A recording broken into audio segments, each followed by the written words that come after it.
கர்த்தர் எவ்வளோ பெரிய தெய்வம்! இம்மைக்குரிய, மறுமைக்குரிய 2 காரியங்கள கர்த்தர் சொல்றார். பாருங்க, இம்மைக்குரிய காரியத்தை நம்ம பார்த்து கவலைப்படுறோம். மறுமைக்குரிய காரியத்த குறித்து யாராவது கவலைப்படுறாங்களான்னு எனக்கு தெரியல.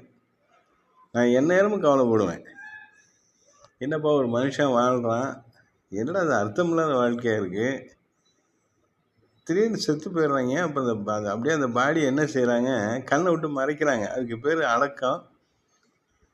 அடக்க ஆராதனைங்கிறாங்க. என்னன்னு சொல்றாங்க. அப்படி புதைக்கிறோங்கிறாங்க, எரிக்கிறாங்க. ஆனா கண்ண விட்டு மறைச்சிடுறாங்க. டெஸ்ட்ராய் பண்ணிடுறாங்க அந்த பாடிய. ச்சே! ரத்தம்.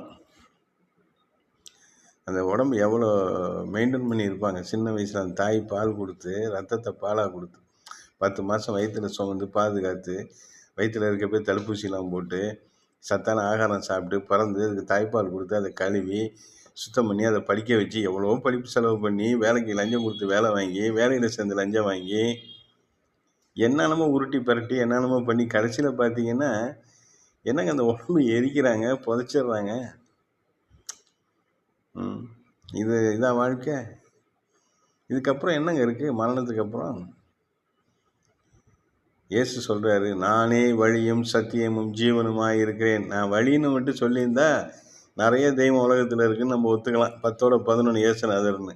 இல்ல. அவர் என்ன சொல்றாரு? நானே வழியும், சத்தியமும், ஜீவனுமாய் இருக்கிறேன். என்னை கண்டவன் பிதாவை கண்டான். பிதாவை யாரும் பார்க்க முடியாது. அவர் சர்வ வல்லமையுள்ள தெய்வம். அவருக்குன்னு ஒரு பேரே இல்ல. நெறைய பேர் வைக்கிறாங்க இன்னைக்கு தெய்வத்துக்கு. பெரிய சப்ஜெக்ட் இருக்கு. தொடர்ந்து வீடியோ போட போறேன். நீங்க பாருங்க. நெறைய ரகசியங்கள உங்களுக்கு கத்துக் குடுக்க போறேன். தொடர்ந்து பாருங்க. தெய்வத்துக்கு பேர் வைக்க இங்க யாரும் ஆள் கிடையாது. ஆனா தெய்வத்துக்கு நெறைய பேர் வச்சிருக்கிறாங்க. தெய்வத்துக்கு கல்யாணம் பண்றாங்க. மரத்துக்கு மரம் கல்யாணம் பண்றாங்க. தண்டவாளத்துக்கு தண்டவாளம் இப்ப கல்யாணம் பண்ணி நான் இதுல பார்க்குறேன் Facebookல. தெய்வத்துக்கு யாரும் பேர் வைக்க முடியாது. அவர் இயேசு என்கிற நாமத்தை நமக்கு கொடுத்தார் கூப்பிடுறதுக்காக. தெய்வத்த நீங்க கணக்கு பண்ண முடியாது. ஒருத்தரா, 2 பேரா, 3 பேரா, அம்மாவா, அப்பாவா, ஆண் தெய்வமா, பெண் தெய்வமா, பிள்ளையா, கோச்சிக்கிட்டு போச்சா, உலகத்த சுத்தி காட்டிச்சா? தெய்வம் உலகத்தோட பெருசுங்க. அது எப்படி உலகத்த சுத்த முடியும்? உலகத்த அவரு படைச்சாரு. அவர் எப்படி உலகத்த சுத்தி வர முடியும்? அல்லேலூயா! இம்மைக்குரிய காரியத்துக்கு கவலைப்படாதீங்க. மறுமையின் ராஜ்யத்தை பெறுவதற்கு நீங்க கவலைப்படுங்க. மறுமையை தருகிறேன், நித்திய ஜீவனை தருவேன் என்பதை இயேசு கிறிஸ்து தந்திருக்கிற முக்கியமான வாக்குத்தத்தம் நமக்கு. அதை விட ஒரு பெரிய ஒன்று இது இல்லை உலகத்தில்.